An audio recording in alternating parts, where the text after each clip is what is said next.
Welcome, everyone. I'm Rachel. I'm the Director of Business Development for TorontoJobs.ca. So thanks for being with us today. I want to thank Sweta for being here as well, for taking the time to deliver your presentation. So maybe you want to talk just a little bit about your organization before we get started. Absolutely. Hi, everyone. This is Sweta Regmi, founder and CEO at Teach and Do. I work as a career consultant. What we do is we provide resume services, LinkedIn profile branding, cover letter, job search strategy, and interview coaching as well for job seekers, especially for newcomers and laid off workers. That's amazing. So you're going to walk us through, maybe just you can give us a quick overview of what we're going to talk about today. Absolutely. So laid off. COVID is going on right now, COVID-19. Sure. And believe it or not, people might think that I'm never going to be laid off, but you never know if you're on that red R at all. So there are some triggers you got to watch out for, and what you want to do if you hit, if you get that pink slip. People might think that, okay, you know what, I'm a newcomer. I just had this job for a couple of days or a couple of months. I'm safe, but that could not be true because all the company, they have different structure, different policy. So I'm going to go and give you some high level what to watch out for just to see if you're safe or not. And then what do you do after hitting that layoff, and what are the steps to get back into the market? Perfect. Well, again, thank you so much for being here. If anyone has any questions, you can put them in the session chat and we'll answer them towards the end of the presentation. So I will leave you to it, and thank you so much again for your time today. Thanks, Rachel. First of all, how about you guys tell me if there's anybody right now who's going through that layoff situations, or you've had you've been laid off in the past. Can someone type it in the chat so at least I can relate to you? I was laid off. I was working as a hiring manager in top company, Fortune 500. I worked there for more than 15 years, and then out of that, after 12 years, I got laid off. Did I see it coming? I kind of had that hunch. If I were to go back and fix something, what would I do differently? And I'd like to share that with you today. So layoffs are going to be hard, and especially right now. So if you're not on that list, you got to watch out if you're going to be on that list. For example, is your company cutting the cost right now? Are you allowed to travel? What about the budget? Are they letting you use that budget? Are they tight on money right now? Are you being told that you can't do certain things when you are doing this all these years? Right? Do you see a lot of outsourcing going on? Do you also see a lot of meetings happening? Do you see your managers not around, always on a meeting behind the closed door? Do you hear rumors? I want you to take it very seriously and start planning your exit out. Is there something that you could do before you get that slip? You want to talk to your manager and let them know that I really love what I do. Is there something else, like, what I can work? Do you have any project that I can work on? Can I transition to different role? And if you want to get a layoff package, so be it. You can wait for that and then you can get out, right? So I want you to understand that it's not personal when someone lays you off. Despite the fact it could be personal sometimes, it could be because of bad boss, you didn't get along. I want you to think about this. You may be on a layoff list if you did not get along with your bosses. This is exactly the time your boss is going to get you out. The second one is you don't have any work to do and your bosses is aware of it and you are not able to help them out on a different department. So you're going to be the one to go. The other thing is, can your boss work without you? That's the other thing. If the answer is yes, then probably you're going to be the one to get out. Are you the highest paid worker among your colleagues? Probably you're the first one to get out because companies trying to cut the cost, right? The other thing is, do you have a bad attitude? Have you been coached multiple times? Have you been performance managed? You're going to be this is a time for a company to get you out without giving any reason, without having that cause, right? The other thing is, Are you a challenger in a way that people don't like it? Are you always questioning everything, what's going around? You might not have a bad attitude, but are you one of those who are just like, you know what, I've always done this way and I'm not going to move forward with a new vision? Then you probably would be on that list as well, because you're a challenger. You're not supporting company's vision. Do you see the merging going on? Do you hear the rumor that the other party is coming in and merging together? There might be some merger happening that you know of, and roles are going to be eliminated. That could be another factor that you could be on a layoff list as well. And the other thing is, are you brand new? So some company have the policy that when they are actually laying off, they go with the seniority. People who are tenure are protected. So the new people right now, like you just got a job, you're under provisions, you're not clear, then you're probably the first one to get out as well, right? Because they're protecting those seniority, tenure folks, and they might have that as well. So watch out if you're new. So you're not safe just because you're new either. Even though you're not making money, right? Like much money than the tenure folks, you might be the first one to get out as well. So what do you do when you have that, like, mixed emotions of, am I on the list or not? You got to talk to the boss. Boss is not going to talk to you about it, but have that inside information. Is there something you could do better than what you're doing already? Is there any role that you can help out? So that way, before you're put on that list, at least your boss kind of has an idea about like, okay, you know what, the person is stronger in this area. Maybe we can fit them on different department, different roles. So the good company always actually keeps the right fit. People, you're the right fit, right attitude. They're going to be like, protecting you unless there's, unless there's no budget to protect you, then like, yeah, you got to go, right? So what's the next step now? Let's say that you get the layoff. A lot of people feel like, okay, you know what? I got the layoff. That's fine. I'm going to go back in the market. But I want you to sit down and take a look at that paper, because on that paper, there's so many things you're leaving your hard-earned money behind. Hire the attorney, get the legal advice. You never know how you're treated. Some people, they feel like, if I go back and say, I want more of the severance package, you know what, I might burn the bridge, I might lose the references and whatnot. But I want you to really, really think it through and get the legal advice. There are laws in the place when it comes to severance. You have to be paid certain amount, and severance are always calculated based on title, based on how long you've been working there for, and what province you live in, or the job that you want to get it later on in the market, is it even easily available? Think about COVID-19's happening. The job that you used to find it left and right, you might not be finding it in a couple of months from now, and it could be a year as well. So you got to make sure that you're well taken care of as well, right?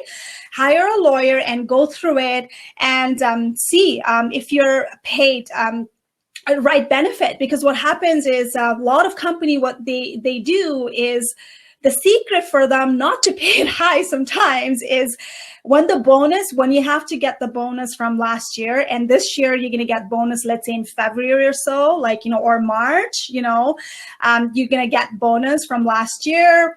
You're kicked out before the bonus is paid. And the reason being is there's a disclosure on the job offer. You put it down saying that for you to get any benefit in the company, you have to be employed by company. So, there are employers, they actually use that loophole as well. So that's why I want you to look into it. Whatever you're entitled to, the benefit, including your dental and everything, RSP, anything like that, including the bonus, there are some laws, you're protected. Make sure you discuss with the attorney and get the legal advice, because you are leaving your hard-earned money on the table. Trust me on it.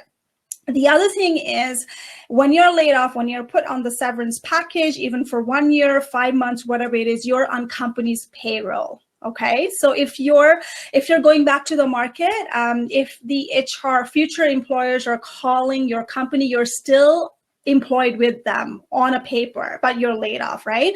So you're allowed to use the benefits and everything that you have. So you're probably going through so much emotions when you have layoff, right? You want to heal, but you need help from the licensed people. So you can use that as well as a part of benefit as well and recover it. The second step is I want you to heal.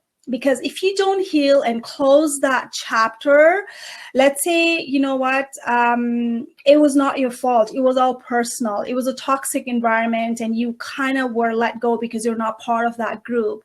And, you know, as a person, it keeps on coming back. Why me? Why me? You know, they were the bad person. I was always good. Why me? It keeps on coming back. I want you to close that chapter, because if you don't do that, then it's going to come up when you're doing networking, when you're doing the information interviews, when you are interviewing with the different people as well, it's going to come out. So the best way when you go back into the interview is when you heal and when you have a strategy and game plan and develop the marketing plan.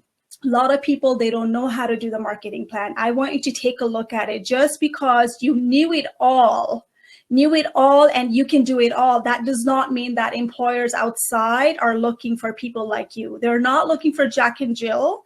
They're looking for someone who has a niche market, who has a targeted market. And this happens from newcomers in Canada to laid off people as well. They feel like they can do it all, but they don't want do it all person. They want an expert.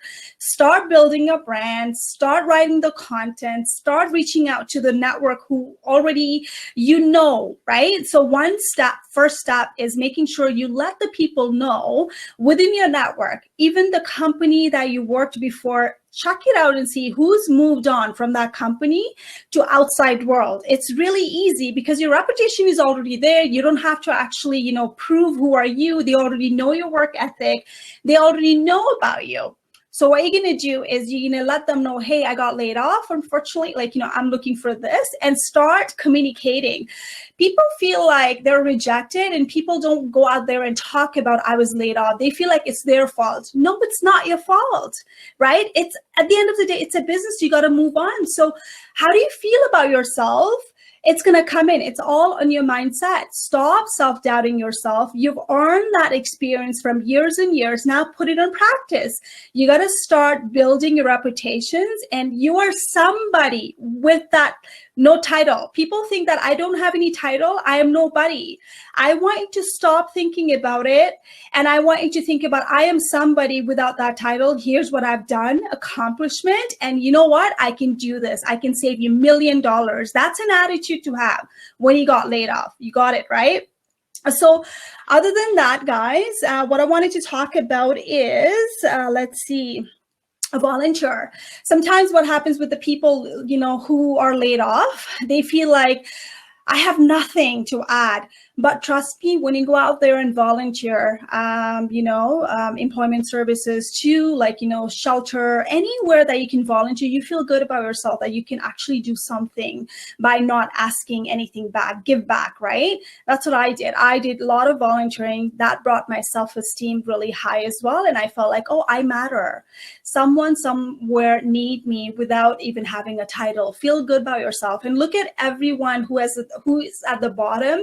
Compare yourself with somebody who, like, you know, who needs you right now. There are people in the world, like, you know, who have a lack of water and basic need. And if you have that, you're richer than what you think. It's all in the mindset. You can do this. You got to shift the mindset and then go around and say, I can do this. That's all that matters. So when it comes to interview, that's where it comes in. People are going to ask you what happened to the last job. You do not have to give details at all. All you got to do was, my role was eliminated due to COVID. And here's what I've learned. Bring the accomplishment, highlight that's actually close to the job descriptions, and smile and say, how can we mutually benefit? That's it. And that's where it's going to come up. If you're not healed, then you're going to talk about your bad boss, bad company, toxic environment, whatever it is. So one-liner is enough for you guys. Okay, hopefully that makes sense. Other than that, forward, as soon as you know you're on that list, forward your performance review, everything that you had collected, your property, print it out and bring it with you, because when you're starting the job, like, you know what, you will forget everything. So that paper, performance review and stuff like that would help you to write your master resume, and you'll forget about what you did in a couple of years. But when you write it down, dot it down, you can actually go now in the market and be fully ready on what kind of job you're targeting as well. And what else? I think that's about it for today from me for layoff. I'm going to go and take questions here and see. Talking to you. So Amanda, yes, best thing. Yeah. Being fired by employers. Oh my God, yes. That's a very good point because it's like a salary negotiation, guys. When you get fired, when you get laid off, whatever it is, company is giving you bare minimum to go by that Ontario Standard Act or whatever it is, Employment Act, to make sure that you don't come back. But then literally they want you to come back, right? Like they're doing bare minimum. So it's like a salary negotiation. Never take the first offer. Same thing applies. Never take anything. And I know there's a deadline. They will put it through saying that you have to sign by this date. Toss it out. So you don't have to go through it. And also there's like so many things in the contract. Look into it. Some company would say, if you go back in the market within this month, we will take the severance back. Like there's a clawback and stuff, right? There's so many things you negotiate if you hire the right lawyer and get it out there, because that's a peace of mind for you, right? It's not free money. It's something that you've earned it. So go out there and get the legal advice. How does a layoff affect, John says, how does a layoff affect your ability to display your work on the portfolio regarding NDS? Is there a general tip on what resources to look into? Reread the agreement again, or should I bring that up to attorney as well? Everything. Your attorney, actually, first step is to find the job offer that you actually signed it. A lot of people think that I signed the job offer, I don't need it. That's actually employment lawyer always go back to that offer. So you got to make sure you actually put that somewhere. But if in case that happens, then it's always coming down to the job offer you signed it. That's really important. Bring it back, John, bring it back. So Sahana said, is it a good idea to add the reason of our gap in the cover letter or on LinkedIn in About Me section? For me, it's getting married and moving to Canada. Be strategic about it. I always coach my client on, before they ask about the gap, you tell them about the gap, right? Like, unless it's warranted. So when we're talking about layoff, when we're talking about there was a question, tell me about yourself. And that's where, before they even go on to why there's a gap, you actually strategically answer that questions. By the way, I was laid off and it took me a couple of months to bounce back. Here I am. I think we're the right match. You know what? Let's go over how we can benefit, right? So now you've given them a hint, and maybe for Zana, I would say something like, you know what, due to personal reason, I decided to take some gap on it. And you know what, I'm fully now bouncing back to the market kind of thing. You don't have to say you got married. You don't have to say personal reason unless you want to, but you can always have that gray area, personal reason. Hope that helps. All right, I think that's it for now. I think, guys, let me see if I have anything at all. And the finances as well. I don't know if you guys are aware of it. If you are paying mortgages, that there's a fixed payment. There are banks out there, they give you referral. They can do deferral, meaning you can defer the payment for a couple of months, couple of weeks. You can also skip the payment.